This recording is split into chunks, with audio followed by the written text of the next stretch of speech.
السلام عليكم، مرحبا بكم اليوم في قناتي على اليوتيوب غانو كويزين. ان شاء الله تكونوا كامل بخير. تشوفوا الفيديو تاع النهار اليوم والنوع الثالث من حلويات العيد. كما راكم تشوفوا راني ندير لكم حلويات يكونوا شويه بسيطه تقدروا كامل ديروهم، كيما هاد الحلوه صابلي بريستيج تاع القلب بالشوكولا. حلوه بسيطه بنينه خفيفه، ماشي ما فيهاش تعقيدات بزاف وما فيهاش دوزن بزاف وين نكثروا بزاف، خاطش كاين بزاف اليوم واحد الحلويات انا ما نحبش ما نفضلش نديرهم وجامي درتهم، هذوك تاع بريستيج بزاف وكثرت الديكوراسيون وكثرت الاخر ما نميلش ليهم بزاف. ما كاش كيما حاجه تقليديه تاع الجزائر وحاجه هكذا بريستيج تكون في السامبل، هكذا كيما يقولوا حاجه سامبل تجي راقيه وتجي كلاس. كما راكم تشوفوا هنا اليوم حاجه اللي نبداو بها هي لاباط تاعنا اللي فيها في ريسيبيون درت 250 غرام تاع المارغرين بدرجه حراره الغرفه. انا دائما لاباط صابلي اللي ندير فيها نقول لكم ندير فيها الزيت، لازم دائما هذه الزيت. 250 غرام تاع المارغرين بدرجه حراره الغرفه، درت معاها 4 مغارف كبار تاع الزيت، قرصه تاع الملح، وزدت معاهم لافاني، ملعقه صغيره تاع لافاني. هنا جماعه كما راكم تشوفوا نخلط مليح بالباتور هكذا بهذه الطريقه، نخلطوا مليح بالباتور حتى يتمزجوا لنا مليح هذاك الزيت مع هذيك المارغرين. بعدها نجي نهبط هكذا لي كوتي هذوك عليه باش الزبده اللي مازال ما تخلطت تخلط لنا كي نكونوا خلطوا فيها. بهذه الطريقه جماعه نجي ندير لهم كاس الا ربع تاع السكر الناعم واللي هو سكر كلاص. من الافضل انكم تغربلوا كامل النواشف اللي ديروهم في لاباطا صابلي باش ما يتشكلكمش هذوك الحبيبات اللي يجوا فيها، وتجينا لاباط تكون ليس وشابه. هنا نكمل نخلط مليح بالباتور حتى يتمزج لي هذاك السكر كلاص ويختفي كامل، باش من بعدك نجي ندير البيض. هنايا عندي 2 حبات تاع البيض كومبلي، ما استخدمتش صفار ولا وحده ولا بياض وحده، 2 بيضات كومبلي درتهم مع المزيج تاعي هكذا. المقادير تلقاهم مكتوبين في صندوق الوصف. صندوق الوصف كاين اللي ما يعرفش كيفاش يدخل فيه. صندوق الوصف قدام العنوان كاين واحد الفليشه صغيره، كليكي عليها يهبط لك صندوق الوصف تقدر تدخل فيه.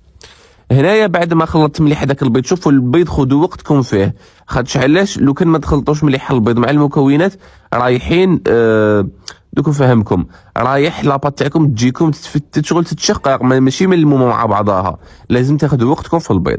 بعدها نجي ندير كاس الا ربع تاع المايزينا. الكاس تاعي جماعه اللي كيلت به يرفد 250 مليلتر، درت كاس الا ربع تاع المايزينا خلطهم هنا خلاص. بعد ما نخلطوا البيض بالباتور نحبسوا نحوه الباتور نكملوا غير بالفوي. درت المايزينا كملت خلطت مليح بالفوي بهذه الطريقه. غير دخلت لي هذيك المايزينا جيت درت مغرف كبيره تاع كاكاو البني مع نص مغرف كبيره تاع كاكاو الاسود. اللي ماشي متوفر عنده كاكاو اسود عادي تقدروا تستغناو عليه، برك انا حبيت هذاك البسكوي هذاك الصابلي تاعنا حبيتو يجي منكه مليح بالشوكولا. وإلا ما عندوش يدير مغرف كبيره ونص تاع الكاكاو البني العادي. هنا جماعه جيت زدت معاهم 2 كيسان تاع الفارينه وباكي تاع خميره الحلوى. كاين بزاف كيقولوا لي غانو درت باكي تاع خميره الحلوى ومنا الصابلي راح يطلع بزاف. نو ما راحش يطلع ما والو، معناتها راح يطلع قيس ما يطلع عنا هذيك شويه، خاطش انا نحب. هنا درت القرصه تاع الملح ما درتهاش في الاول، درت هذوكا كما قلت لكم جماعه باللي لاباطا صابلي هذه باكي تاع خميره الحلوى ما راحش ياثر عليها، خاطش انا حابين الصابلي تاعنا يجي شويه خشين. علاش هذا الصابلي ما فيهش راك خامو بور؟ شوفوا انا الصابلي وين نشوف صابلي فيه كلام وبور ما نقدرش ناكلو. دا حضرته معاكم من قبل بصح ما نحبوش انايا، والله ما نحبو، ما يعجبنيش شغل تقهمني الحبه، خاطر سورتو لا كامو بور كي تاكلها مع هكذاك في الصابلي ما تعجبنيش. وليت نحب نفضل دوك تشوفوا انا باش غلقتهم لي صابلي تاوعي. هنا جماعه كنا درنا مغرف كبيره ونص تاع الكاكاو، 2 مغارف 2 كيسان عفوا تاع الفارينه، وهذا الكاس الثالث. وما تنساوش خميره الحلوى باكي كما قلت لكم. الكاس الثالث نقعدوا نضيفوا فيه غير بشويه وميم طون نلموا حتى نتحصلوا على عجينه تكون متماسكه كما راكم تشوفوا بهذه الطريقه. نقعد نضيف غير بشويه حتى نحصلوا على عجينه كما قلت لكم عاديه تاع الصابلي، تكون ليس شابه وما تكونش تتشقق ولا فيها ولا تجي متلوقه بزاف. هكذا جماعه نبدا نضيف غير بشويه. انا درت الكاس كومبلي، معناتها نتوما شوفوا اسك تزيدوا ولا تنقصوا، دوكا ماشي كيف كامل انواع الفارينه، معناتها بالعقل نتوما ضيفوا غير بشويه. هاي ديك لاباط تاعي جماعه بعد ما تلمت لي هاي ليك قسمت نصها ونجي نفتحها. انا دائما لاباطا صابلي جماعه اشرو ساشيات، اشرو ساشيات كي تجو حديروا لاباطا صابلي، ساشيات هذوك تاع الخبز تاع كونجيلاسيون يكونوا كبار شويه، قسموهم على دو هكذا بين زوج وفتحوا بهم لاباط. ما كاش كيما هما يفتحوا لاباطا صابلي خير من اي حاجه. ما ديروا فارينه، ما تغنتقوا البلان دو طرافاي تاعكم، ما والو، بزوج ساشيات وانتم فريتوها. نفتح لاباط تاعي ما تكون ما رقيقه رقيقه رقيقه كامل وما خشينه بزاف هكذا كيما راكم تشوفوا هنايا، ونجي نليسيها. هاولي كيفاش تعجبني ساشيات تليسيو لاباط تاعكم باش تجيكم الحبه من الفوق ملساء وشابه. شوفوا شحال تجي ليس. هنا نجي نطبع بالطابع تاع القلب تاعي، هاوليك ديروا عليه كابتشور باش كي تروحوا تشروه تلقاوه هكذا يا جماعه. بهذه الطريقه نطبع الحبيبات تاعي تاع القلب.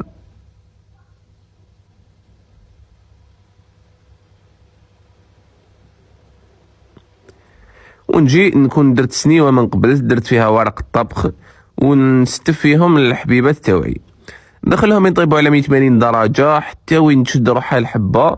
ومعناتها هذه ماشي تاع لي حمار ولا تاع الكاكاو كيما على بالكم، غير تبدا تطلع ريحته وتشوفوه بلي حكم روحو خرجوه. هايليك الحبه تاعنا بعد ما طابت كيما راكم تشوفوا. انا هنا راح نغلقهم جماعه بشوكولا تختيني. ديروا قلب صغير داخل الحبه شوكولا تختيني، شغل قلب صغير، شكلوا قلب صغير وغلقوا. خاطر لو كان تكثروا راح تخرج لكم في ليكوتي، راح تعذبكم شويه. ما تكثروش، ديروا غير شويه قسمه تلصق وراح تجي هايله وبنينه. شوفوا هنا يدي ما يكونش كاع، شوف بلي مطلصه بالشوكولا، والله ما كنت نشوف. كنت نعبك شحال هنا الوقت اللي كنت ندير فيه الحلوه، كانت بالك كانت 4 تاع الصباح ولا 4:30 ولا 5، المهم في هذوك لي زونفيرون تاع السحور. هنايا كيما راكم تشوفوا درت الشوكولا تختيني حوالي كيما قلت لكم قيس قلب صغير، خاطر لو كان تكثروا بزاف وتوصلوا لي كوتي راح تخرج معاكم هكذا. واذا شفتوا بلي الشوكولا تاعكم تختيني بزاف سايله، كي تلصقوا الحبيبات تاعكم دخلوهم للفريجيدار يشدوا روحهم باش تكلاصيوهم. انا بلا ما دخلتهم لا والو، كلاصيتهم ديريكتوم. الكلاصاج تاعي كالعاده من عند شوكولا باتيسي. هنا ديت 250 غرام تاع شوكولا اولي تاعهم، قطعتها مكعبات يكونوا صغار. هاي ليك شوكولا تاعي راح تذوب معاكم بكل سهوله. تحطوها في باماغي تذوب معاكم، معناتها ميم في طريق في اللمعان تزيدوا لها غير شويه تاع الزيت وتنشف تمتم. هاي لك شوكولا تاعي. وقولوا لي شكون اللي جربها يعطيني رايو فيها في تعليقات، راني نستنى تعليقاتكم شكون اللي جرب الشوكولا. هكذا يا جماعه نقطعها مكعبات، رايح نقطعها مليح هكذا باش تجيني الخدمه سهله بها. هكذا يا جماعه كيما راكم تشوفوا. ان شاء الله يكون عجبكم الوصفه تاعنا اليوم وتجربوها خاطر ساهله. انا والله كيما قلت لكم ما وليتش نحب ندير الحاجات الصعاب بزاف على الناس وين نصعبها عليهم.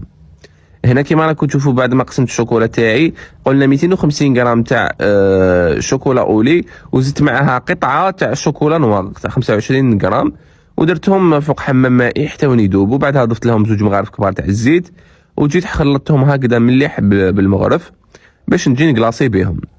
دوك تشوفوا الحبه تاعي، شوفوا الكلاصاج تاعي شحال يجي شباب. نبدا نكلاصي نحطهم في حبه تاع في فرشيطه، ونبدا هكذا نكلاصي ونقطر مليح هذوك الاخر.